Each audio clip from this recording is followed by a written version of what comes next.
Anča kráča, Auto fičí, počkaj auto.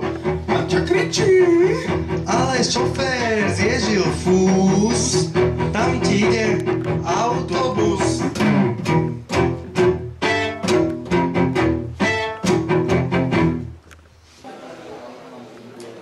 A ja som tam? Áno. A to mám čaková minútka. Aby som si vedel... Ja mám hrozne rád knihy, lebo mám pocit, že to je taký svet vo svete.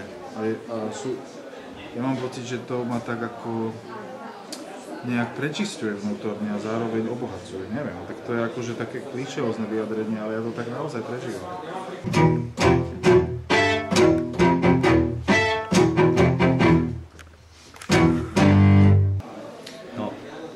Áno, ja čítam knihy preto, lebo vždy keď začnem, tak som zvedavý, čo sa bude diať, a keď čítam knihu, ktorá ma zaujíma, tak mám rád to také nejaké magnetické, že ma to vťahuje k tomu a je to vzrušujúce čítať a zdá sa mi, že sa mi vtedy napríklad mení aj trochu jazyk, ako sa rozprávam, viac sa mi darí vymýšľať si rôzne veci, aj hudobné, aj všeličo, čiže je to niečím ma to niekam, dúfam, posúva.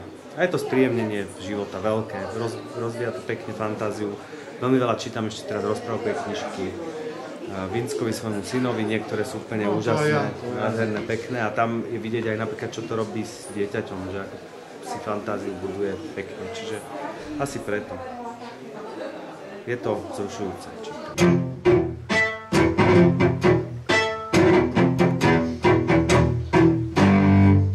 Anča kráča, Auto fičí, počkaj auto. Anča kričí, Ale šofér zježil fús, tam ti ide autobus.